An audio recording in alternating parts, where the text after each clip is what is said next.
안녕하세요. 미국 이타카에 살고 있는 춘배입니다. 잠시 휴가를 다녀왔습니다. 시장이 생각보다 더 좋지 못하네요. 이 채널에서 매크로 지표를 크게 다루지는 않지만 이래저래 부정적인 신호들이 많이 포착되는 듯합니다. 오늘은 최근 있었던 빅테크들의 주요 사항들만 점검하고 두서없이 이런저런 말을 해볼까 합니다. 그럼 이제 시작합니다. 먼저 주가 이야기를 하고 싶네요. 여러분의 계좌는 안녕하신가요? 제 계좌는 피해가지는 못했습니다. 현금화를 몇 번 시도해서 방어를 한 정도가 아닐까 하네요. 그도 그럴 것이 지수 자체가 높은 변동성 속에서 크게 하락했습니다. 일단 눈에 띄었던 것은 역시 나스닥이죠. 한 달 기준으로는 약 7.8% 가까이 하락했습니다. 엔비디아 이외에도 여러 빅테크 기업들의 주식이 흘러내렸습니다. 반면 S&P 500은 그래도 하락폭이 더 작았습니다. 지난 한 달 기준으로는 약 3.4% 가까이 빠졌습니다. 또 S&P 500과 차이를 줄여갔던 러셀 지수는 지난 5일간 약 6.9% 하락했습니다. 이렇다 보니 시장에 큰 공포감을 심어준 듯합니다. 다만 올해 지수 자체를 들여다보면 마냥 부정적이지는 않습니다. 가장 대표적인 나스닥은 올해 기준 13.6% 상승한 상태입니다. 또 S&P 500은 지수 기준 12.7%가 오른 상태이고 러셀 기준으로는 4.8%가 상승했습니다. 개별 종목에 대한 투자 비중이 높을수록 지수를 따라 잡지 못했을 확률이 있지만 올해까지의 실적만을 두고 본다면 지난 며칠간의 하락이 어색하게 느껴지지 않을 정도입니다. 그렇지만 이제까지 오른 건 오른 거고 앞으로가 중요한 거겠죠? 지금의 주가 흐름을 좌지우지하는 것은 단연코 경기에 대한 전망, 엔화를 둘러싼 수급 변화, 데이터 센터 투자의 지속성에 대한 의구심으로 정리되는 듯합니다. 이 채널에서 매크로의 흐름을 크게 다루진 않기에 참고만 하시면 좋을 듯합니다. 바로 실적 발표 내용으로 넘어가겠습니다. 첫 번째는 알파벳입니다. 사실 데이터 센터에 대한 의구심의 불씨를 키운 것이 알파벳의 실적 발표이기도 했습니다. 근래 분위기를 보시면 아시겠지만 일단 기업의 실적 자체가 나쁜 것은 아니었습니다. 매출은 예상치를 약 0.5% 상회했고 어닝도 괜찮았습니다. 렌즈를 이용한 인공지능 검색 기능이 활발해지고 있고 검색 및 유튜브의 성장은 지속되고 있다고 밝혔죠. 물론 시장의 기대치보다는 낮긴 했지만 말이죠. 또 고객들을 위한 광고 최적화에 인공지능을 도입하고 있다 밝혔습니다. 그리고 큰 관심을 끌었던 클라우드 분야는 분기 기준 연간 약 29% 성장한 103억 달러를 기록했습니다. 영업이익률은 약 11%를 달성했죠. 그럼에도 실적 발표 이후에 주가는 약 5% 가까이 빠졌습니다. 이유는 당연히 여러 가지입니다. 유튜브의 실적이 예상보다 낮았던 점도 있고 앞으로의 비용 증가에 우려를 표한 것도 있었죠. 그도 그럴 것이 이번 분기에만 약 130억 달러를 사용했습니다. 지난 1분기도 약 120억 달러의 자본 지출이 있었죠. 실상 어마어마한 금액을 쏟아붓고 있는 것이죠. 그리고 바클레이즈의 로셀 샌들러는 이런 질문을 던집니다. 현재 늘어나는 인공지능 투자의 투하 자본 대비 수익률은 어떻게 예상하고 있나요? 아쉽게도 여기에 대한 대답은 전체적인 그림만을 이야기할 뿐 구체적인 숫자나 시나리오를 제시해주진 못했습니다. 그리고 알파벳의 CEO인 순달은 이런 말을 덧붙입니다. 과소 투자의 위험이 초과 투자의 위험보다 훨씬 더 크다는 것입니다. 심지어 초과 투자가 이루어지는 것으로 판명되는 시나리오에서도 우리는 분명히 이러한 인프라가 널리 유용합니다. 여기에 대한 해석은 제 각각이었습니다. 아무래도 3분기에 감가상각 등으로 인한 비용이 늘어나다 보니 실적에 대한 부정적인 시각을 키웠을 뿐만 아니라 수익성에 대한 명확한 계획이 없이 그저 경쟁력을 유지하기 위해 지출을 하는 것처럼 비추어지기도 했죠. 반면 일부 시각에서는 결론적으로는 빅테크 기업들이 투자 지출을 줄이지 않겠구나 해석하기도 했습니다. 알파벳은 여기까지 하고 이제 마이크로소프트로 넘어가겠습니다.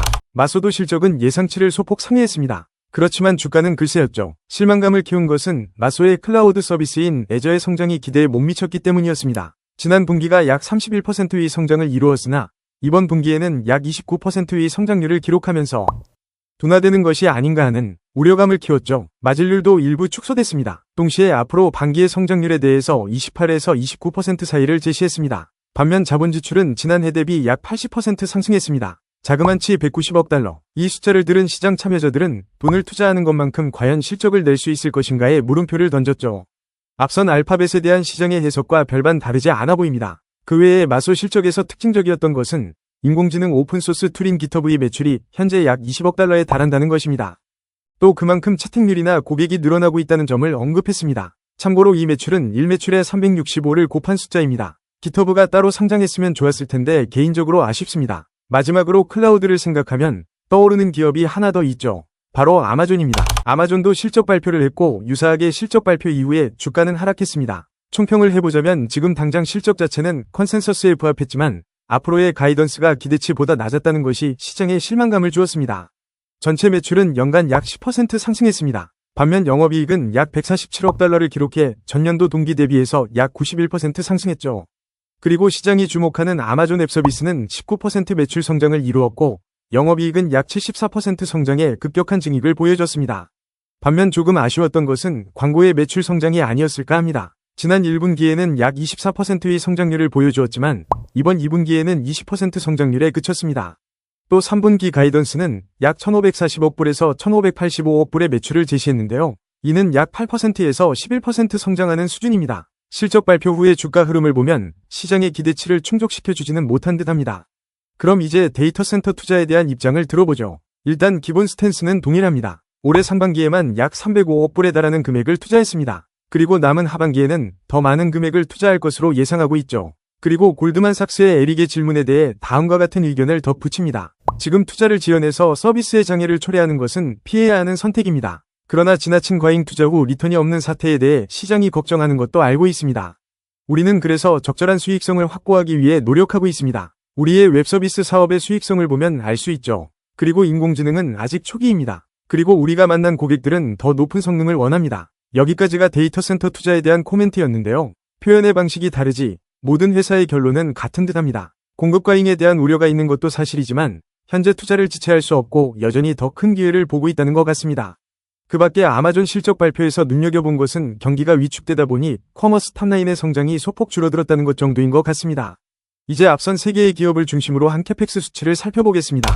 확실히 올해 들어서면서 굉장히 많은 금액을 데이터 센터에 지출하고 있습니다. 그리고 앞으로도 그럴 것으로 예상되죠. 여기에 대한 여러분들의 생각은 어떤지 모르겠습니다. 저는 산업의 흐름 자체가 바뀌었는지는 아직은 모르겠습니다. 물론 매크로 측면에서 환율 변동 및 경제 지표 악화로 수급이 영향을 미치는 것은 체감됩니다. 이를 이겨내기는 어렵죠. 다만 수급이 다시 돌아선다면 여러 섹터 중에서도 데이터 센터 쪽은 여전히 믿음을 가지고 보고 있습니다. 물론 만약 경기가 무너진다면 이것도 저것도 다 어렵다 생각합니다. 위견에 대한 고집을 떨쳐놓고 리스크 관리를 하는 게 좋다고는 생각합니다. 추가로 잡다한 이야기를 하고 싶은데요. 첫 번째는 멀티플에 대한 이야기입니다. 다음 차트는 S&P 500의 PE 레이쇼와 순이익의 연간 성장률을 조정해 함께 그린 차트입니다. 보시다시피 현재의 멀티플이 지나치게 과평가되어 있다고 느끼지는 않습니다. 조금 더 차트를 조정해서 모아도 이상하게 보이진 않습니다. 다만 나스닥은 조금 다릅니다. 근래를 따져보면 어닝의 성장은 아래를 향해서 크게 기울어져 내려가는 반면 멀티플은 크게 꺾이지 않고 높게 유지되는 모습입니다. 단순히 가격 기준으로도 나스닥이 많이 올라와 있기에 감안할 필요는 있어 보입니다. 다음은 금리 하락기에 대한 혼자만의 생각입니다. 최악은 당연히 혹은 어쩌면 감내해야 하는 게 경기 악화에 따른 금리 인하로 해석됩니다. 그러나 조금이라도 스무딩하게 착륙한다는 조건하에 러셀과 같은 경기에 지나치게 노출되어 있는 기업보다는 자산 가격 상승의 모멘텀을 볼 수 있는 대상들을 관심있게 보고 있고 대표적으로 리츠에 대한 비중을 높게 보고 있습니다. 여기까지가 잡생각입니다. 최근 이런 기사가 있었죠. 엔비디아 블랙엘의 설계상 결함으로 생산이 3개월 정도가 지연된다는 기사였죠. 그나마 단기에 시장의 기대감을 심어줄 만한 실적 발표 이벤트에 찬물을 끼얹는 것 같아 아쉽습니다. 그러면 구독자분들 리스크 관리 잘 하시길 바랍니다. 이상 이타카 교포 박춘배였습니다. 사랑해요 여러분.